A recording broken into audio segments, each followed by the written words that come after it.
शिवाय। ओम नमो भगवते वासुदेवाय। ओम ब्रह्मदेवाय नमः। ओम परमात्मने नमः। 9वां अध्याय योग साधना के अंतराय विघ्न। योग से प्राप्त होने वाली विघ्न रूप विभिन्न सिद्धियां तथा ऐश्वर्य, गुण वैतरण्य तथा वैराग्य से पाशुपत योग की प्राप्ति। सूत जी बोले, हे मुनीश्वरों, योग साधन के काल में पहले आलस्य तथा बाद में व्याधि पीड़ा उत्पन्न होती है। इसी प्रकार प्रमाद, संशय, चित्त की अनवस्थिति,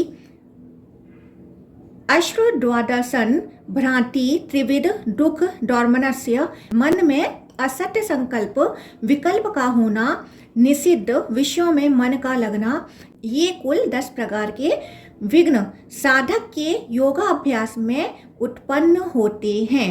विघ्न का अर्थ है यहाँ पर पातंजल योग सूत्र में योग के अंतराय इस प्रकार बताए गए हैं। व्याधि, सत्यान, संशय, प्रमाद, आलस्य, अविरति, भ्रांति दर्शन, अलब्ध भूमिकत्व, अनवस्थितत्व, ये चित्त के 9 विक्षेप योग के विघ्न हैं। शरीर तथा चित्त के भारीपन के कारण योग में प्रवृत्त न होना ही आलस्य है। धातु वैषम्य, न्यूनाधिक्य के कारण क्रिया से होने वाले तथा वात पित्त आदि दोषों से होने वाले विकार ही व्याधियां हैं। समाधि के साधनों का अनुष्ठान न करना प्रमाद है। यह करूं अथवा वह करूं, इन दोनों स्थितियों से मिश्रित अनिश्चिततापूर्ण विज्ञान को स्थान संशय कहा गया है। समाधि अवस्था को पाकर भी भवबंधन के कारण योगी के चित्त का लक्ष्य में न ठहर पाना अनवस्थित चित्तत्व है। योग के साधन साध्य, गुरु, ज्ञान, आचार तथा भगवान शिव आदि में चित्त की सद्भाव रहित वृत्ति का नाम अश्रद्धा है। समाधि के समीप पहुंचकर अज्ञानता के कारण अनात्म पदार्थों में आत्मज्ञान रूप विपरीत ज्ञान रखना भ्रांति दर्शन कहा जाता है। आध्यात्मिक, आदि भौतिक तथा आदि दैविक, यह 3 प्रकार के सहज दुख बताए गए हैं।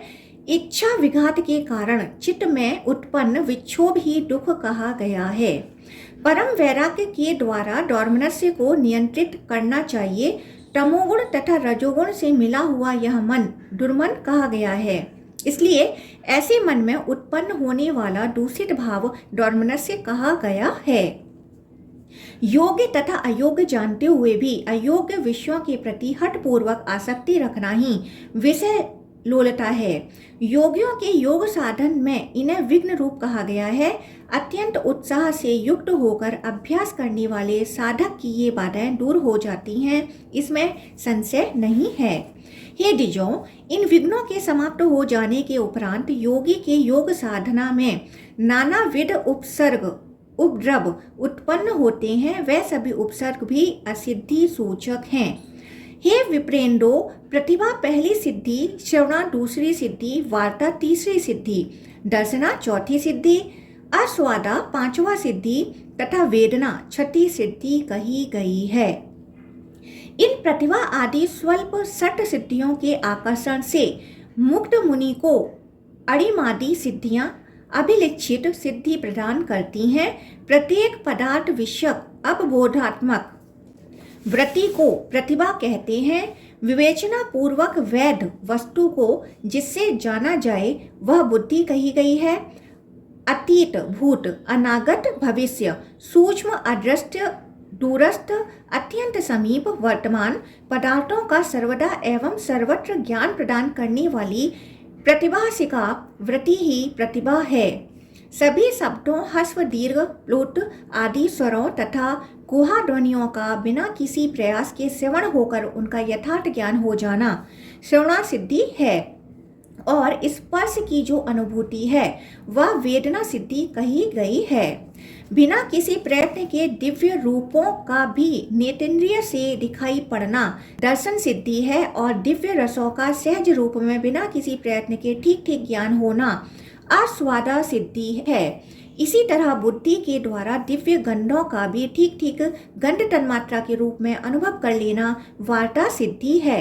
हे द्विजों, इस योग जनित धर्मरूप संसर्ग से योगी लोग इस जगत में ब्रह्मा लोक पर्यंत जो सब कुछ है उसे अपने देह में स्थित देखते हैं। हे द्विजों, आगे बताए जाने वाले 8 गुण वृद्धि क्रम से गुणित होकर संख्या में 64 गुणों के बराबर हो जाते हैं। हे द्विजों, साधक को अपने इन औपसर्गिक अर्थात विघ्नकारी गुणों का सर्वथा परित्याग कर देना चाहिए। पिशाच लोक में पार्थिव गुण, राक्षस लोक में जल संबंधी गुण, यक्ष लोक में तेज संबंधी गुण, गंधर्व लोक में वायु संबंधी गुण, इंद्र लोक में व्योमात्मक अर्थात आकाश संबंधी गुण, सोम लोक में मन संबंधी गुण, प्रजापति लोक में अहंकार संबंधी गुण तथा ब्रह्मा लोक में सर्वोत्तम बोध गुण कहे गए हैं। पहले पार्थिव में 8 गुण, दूसरे जल में 16 गुण, तीसरे तेज में 24 गुण, चौथे वायु में 32 गुण तथा पांचवें आकाश में 40 गुण वाले ऐश्वर्य विद्यमान हैं। गंध, रस, रूप, स्पर्श तथा शब्द पूर्वोक्त पंच महाभूतों की तन्मात्राएं कही गई हैं। इंद्र संबंधी व्योमात्मक गुण पर्यंत इन पांचों में प्रत्येक 8-8 के वृद्धि क्रम से बताए जा चुके हैं।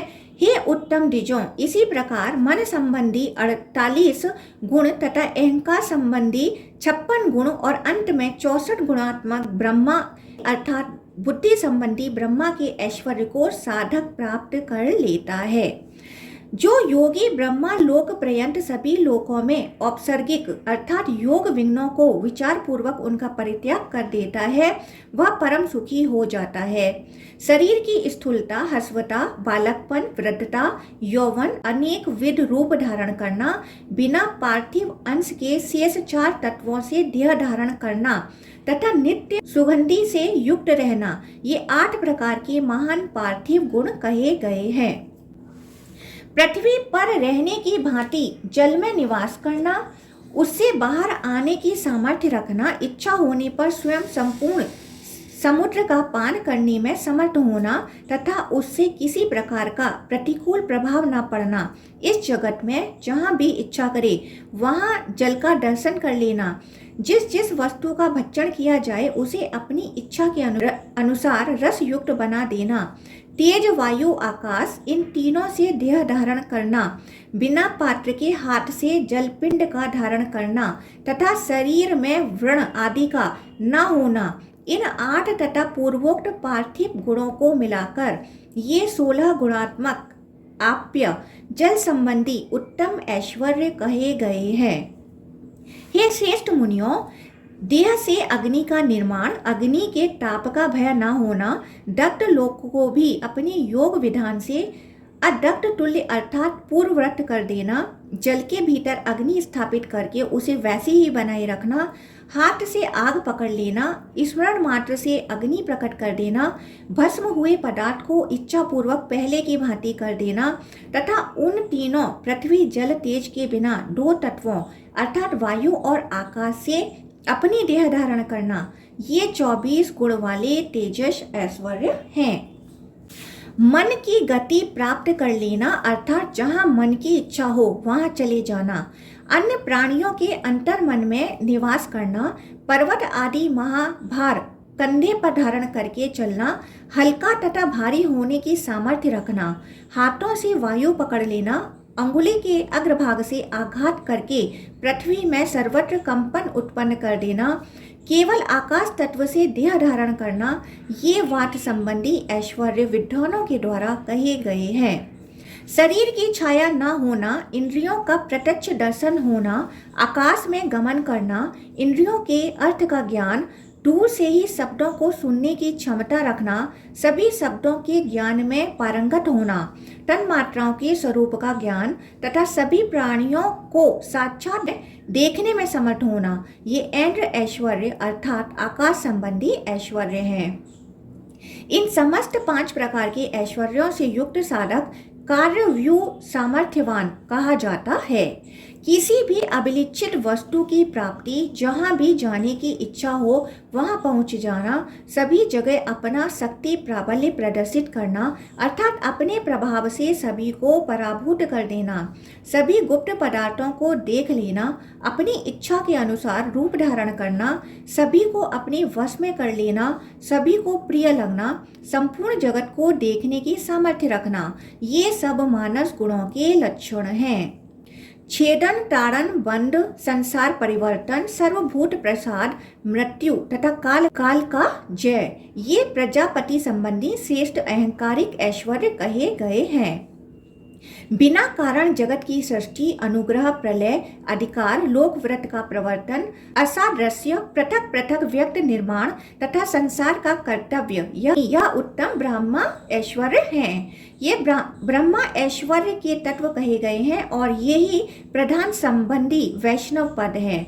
ब्रह्मा के बिना उस गुण को अन्य कोई नहीं जान सकता है।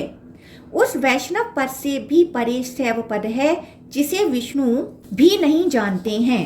असंख्य गुणों वाले शुद्ध शिवात्मक तत्व को कौन जान सकता है, अर्थात कोई नहीं जान सकता। 64 गुणात्मक ये ऐश्वर्य व्यवहार काल में सिद्धि कहे जाते हैं, किंतु समाधि काल में ये ही उपसर्ग अर्थात विघ्न कहे गए हैं। इन्हें प्रयत्न पूर्वक परम वैराग्य से रोकना चाहिए।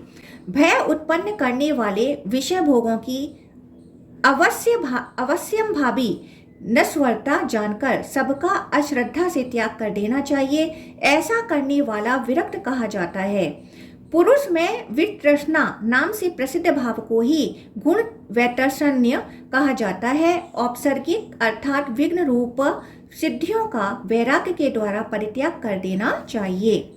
चित्त को विषय भोगों से हटाकर भुवनों में समस्त विघ्न रूप ब्रह्मा ऐश्वर्यों का परित्याग करने से महेश्वर प्रसन्न होते हैं और इस प्रकार साधक के परम वैराग्य से शिव के प्रसन्न होने पर उसे विमल मुक्ति प्राप्त होती है। अथवा जो योगी सांसारिक प्राणियों के कल्याणार्थ या लीला के निमित्त इन सिद्धियों का त्याग नहीं करता, वह भी सुखी ही रहता है। कभी भूमि छोड़कर अपनी प्रबल शक्ति से आकाश में क्रीड़ा करता है और कभी सूक्ष्म अर्थात सामान्य लोगों के लिए अबोधगम्य वेदार्थों को संक्षेप में उच्चारित करता है। वह कभी कोई प्रसंग सुनकर उसके अर्थ से श्लोक रचना कर डालता है, कभी दंडक छंद में और इसी प्रकार हजारों प्रकार के छंदों में काव्य रचना करता है। उसे मृग तथा पक्षी वर्ग की ध्वनियों का ज्ञान हो जाता है। यहाँ तक कि ब्रह्मा से लेकर स्थावर पर्यंत समग्र संसार उस योगी के लिए हस्तामलक तुल्य हो जाता है। हे श्रेष्ठ मुनियों, अधिक क्या कहा जाए। उस महात्मा योगी में हजारों प्रकार के विज्ञान उत्पन्न हो जाते हैं। सतत अभ्यास के द्वारा ही यह विशुद्ध विज्ञान सदा स्थिर रहता है। योगी सभी तेज संपन्न देवताओं के बिंब तथा हजारों प्रकार के विमानों को देखने की सामर्थ्य प्राप्त कर लेता है। वह ब्रह्मा, विष्णु, इंद्र, यम, अग्नि, वरुण आदि देवताओं, ग्रहों, नक्षत्रों, तारों तथा हजारों भुवनों को देख लेता है। वह पाताल के तल में स्थित पदार्थों को भी आत्मविद्या रूप स्वस्थ तथा अचल दीपक से समाधिस्थ होकर देखता है। वह साधक प्रसाद रूप अमृत से पूर्ण सत्व पात्र में स्थित उस आत्मविद्या रूप प्रदीप से अज्ञान अंधकार को नष्ट करके अपने भीतर साक्षात ईश्वर का दर्शन करता है। उसी परमेश्वर की कृपा से धर्म, ऐश्वर्य, ज्ञान, वैराग्य तथा मोक्ष सुलभ हो जाते हैं। इसमें किसी प्रकार का संदेह नहीं करना चाहिए। हे मुनीश्वरों, शिव की महिमा का विस्तृत वर्णन हजारों वर्षों में भी नहीं किया जा सकता है। अतएव पाशुपत योग में निष्ठा पूर्वक रहना चाहिए तथा उसी में सदा मन को स्थिर रखना चाहिए। इस प्रकार श्रीलिंग महापुराण के अंतर्गत पूर्व भाग में योगान अंतराय कथन नामक 9वां अध्याय पूर्ण हुआ। 10वां अध्याय योग सिद्धि प्राप्त पुरुषों के लक्षण, साधु धर्म का स्वरूप, भगवान शिव के साक्षात्कार के उपायों का वर्णन तथा भक्ति भाव में श्रद्धा की महत्वता। सूत जी बोले, हे उत्तम ब्राह्मणों, संत जितेंद्रिय साक्षात द्विजाति ब्राह्मण क्षत्रिय वैश्य धर्मज्ञ साधु आचार्य शिवात्मा दयावान तपस्वी सन्यासी वैराग्य परायण ज्ञानी मन पर नियंत्रण रखने वाले दानी उदार मनसा वाचा कर्मणा सत्यवादी अलुब्ध योग परायण श्रुतियों तथा स्मृतियों के वेता श्रुतियों तथा स्मृतियों का अनुकरण करने वालों का विरोध न करने वाले लोगों पर महेश्वर प्रसन्न रहते हैं। सत्य शब्द का अर्थ ब्रह्मा होता है। जो अंत में उस ब्रह्मा को पा लेते हैं वे ब्रह्मा सायुज्य को प्राप्त होते हैं। इसलिए ऐसे महात्मा संत कहे जाते हैं।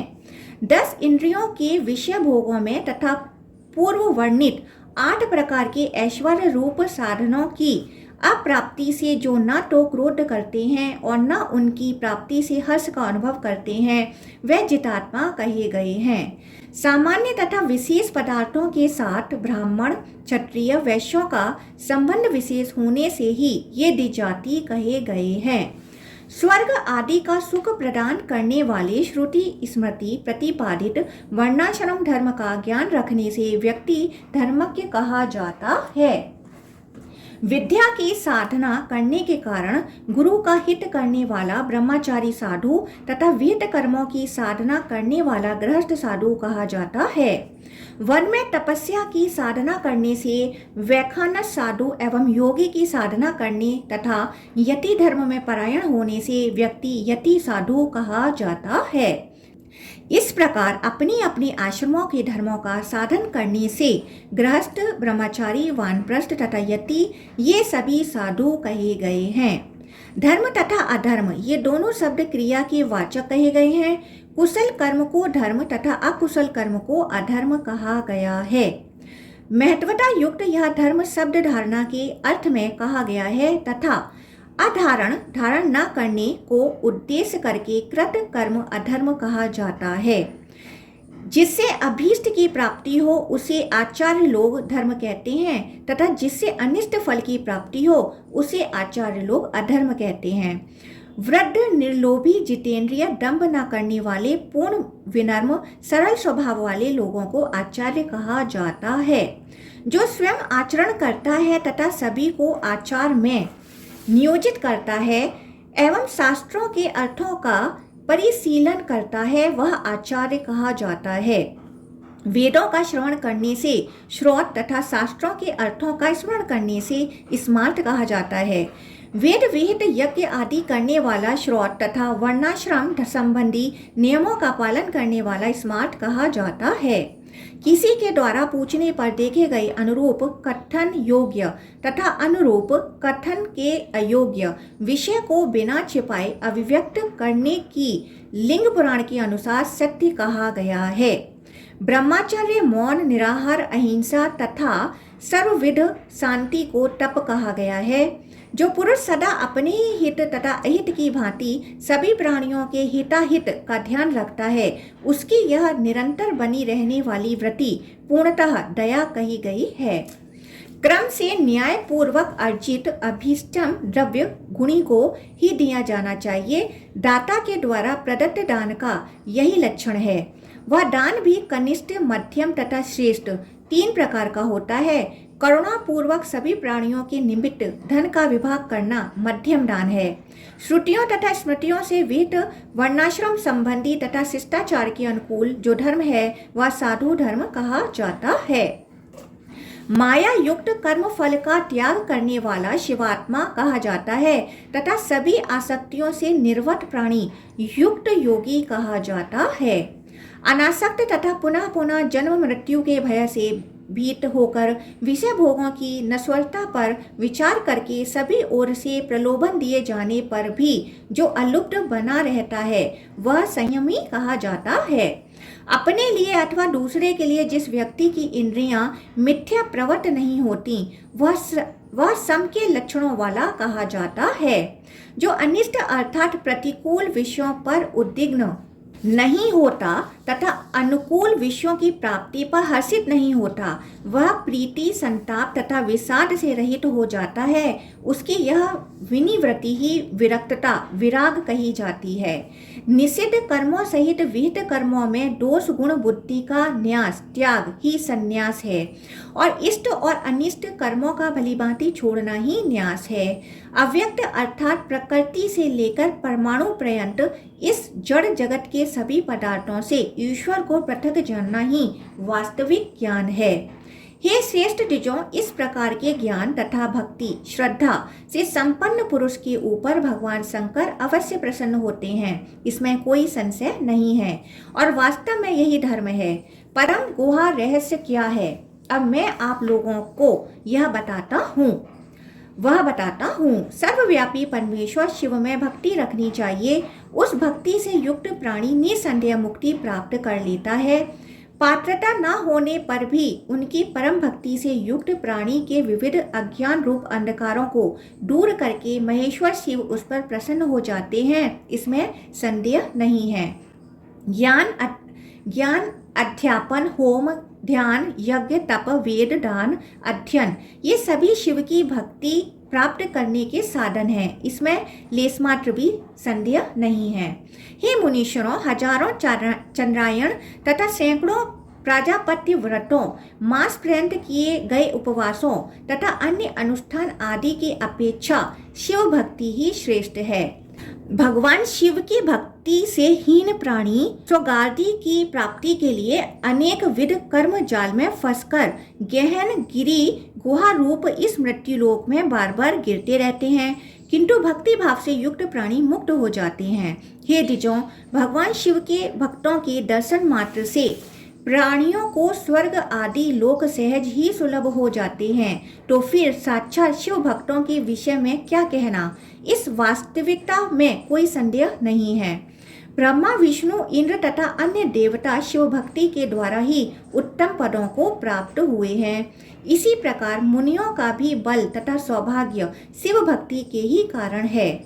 हे ऋषियों, प्राचीन काल में देवाधिदेव पिनाकी शंकर ने उमा को लक्ष्य करके वाराणसी में उनसे जिस मधुर प्रसंग का वर्णन किया था, वही मैं भी आप लोगों से कह रहा हूँ। अभिमुक्त क्षेत्र वाराणसीपुरी में आकर भगवान शिव के साथ विराजमान भगवती रुद्राणी ने उन भगवान रुद्र से यह पूछा। देवी श्री पार्वती जी ने कहा, हे महादेव, तप, विद्या, योग आदि किस साधन से आप वश में होते हैं, पूजित होते हैं तथा दर्शन देते हैं? हे प्रभु, मुझे बतलाइए। सूत जी बोले, उन पार्वती जी का वचन सुनकर बाल चंद्रमा को तिलक रूप में धारण करने वाले शिवजी ने पूर्णिमा के चंद्रमा के समान मुख वाली पार्वती जी की ओर देखकर हंसते हुए उनसे कहा, पूर्व में चिरकाल तक कैलाश पर पार्वती सहित मुझे रहते हुए देखकर हिमालय की पत्नी मैना द्वारा अपना स्थान होना चाहिए। इस प्रकार कही गई वाणी को स्मरण कर सदाशिव बोले, हे देवी, हे विलासिनी, क्या तुम स्थान हेतु अपनी माता के द्वारा कहे गए वचनों को भूल गई हो? अब तुमने परम रम्य काशीपुरी को पा लिया है, अतः निश्चिंत होकर अब तुम प्रश्न करने योग्य हो। प्रश्न करने वालों में श्रेष्ठ है पार्वती। जिस प्रकार ब्रह्मात्मक तत्व जानने के लिए इस समय तुमने मुझसे प्रश्न किया है, उसी प्रकार प्राचीन काल में पितामह ब्रह्मा ने भी मुझसे पूछा था। हे कल्याणी, श्वेत कल्प में श्वेत वर्ण सघोजात नाम वाले, रक्त कल्प में रक्त वर्ण वामदेव नाम वाले, पीत कल्प में पीत वर्ण तत्पुरुष नाम वाले, कृष्ण कल्पों में कृष्ण वर्ण अघोर नाम वाले तथा विश्वरूप कल्प में विश्वरूप ईशान नाम वाले मुझ ईश्वर को देखकर ब्रह्मा जी ने मुझसे कहा। ब्रह्मा जी बोले, हे वामदेव, हे तत्पुरुष, हे अघोर, हे सकोजात, हे महेश्वर, हे देवदेव महादेव, मैंने गायत्री उपासना से आपका दर्शन किया है। हे महादेव, आप किस प्रकार वश में होते हैं? हे दयानिधे, आपका ध्यान कहाँ करना चाहिए? आप देवी पार्वती के द्वारा दृश्य तथा पूज्य हैं। हे शंकर, कृपा करके मुझे बतलाइए। भगवान श्री शंकर पार्वती जी से बोले, तब मैंने ब्रह्मा जी से कहा कि हे कमलोद्भव पितामह, मैं केवल श्रद्धा से वश में किया जा सकता हूँ, और आपने तथा विष्णु ने समुद्र में जिस लिंग का दर्शन किया था, उसी में सबको मेरा ध्यान करना चाहिए। द्विजों, ब्राह्मण, क्षत्रिय तथा वैश्य को पवित्र सघोजात आदि 5 मंत्रों से मेरे पंचमुख रूप की पूजा करनी चाहिए। हे अंडज, हे जगत गुरु, आज आपने उसी भक्ति से ही मेरा दर्शन प्राप्त किया है। हे देवसी, उन पितामह ने भावपूर्वक मुझ ईश्वर को अपने हृदय में देखा और जब उन्होंने मुझसे यह कहा कि आप में मेरी अचल भक्ति हो, तब मैंने पूर्व काल में उन्हें वह भक्ति भाव प्रदान कर दिया। अतः हे श्रेष्ठ पर्वत की पुत्री पार्वती, मात्र श्रद्धा से ही भक्त मुझे वश में कर सकते हैं तथा मेरा दर्शन कर सकते हैं। द्विजों को लिंग में ही श्रद्धा पूर्वक सदा मेरी पूजा करनी चाहिए और इसमें किसी प्रकार का संदेह नहीं होना चाहिए। श्रद्धा ही परम सूक्ष्म धर्म है। श्रद्धा ही ज्ञान, हवन, तप, स्वर्ग तथा मोक्ष आदि का फल प्रदान करती है और इसी श्रद्धा से भक्त सदा मेरा साक्षात दर्शन प्राप्त कर सकते हैं। इस प्रकार श्री लिंग महापुराण के अंतर्गत पूर्व भाग में भक्ति भाव कथन नामक 10वां अध्याय पूर्ण हुआ। ओम नमः शिवाय। ओम नमो भगवते वासुदेवाय। ओम ब्रह्मदेवाय नमः।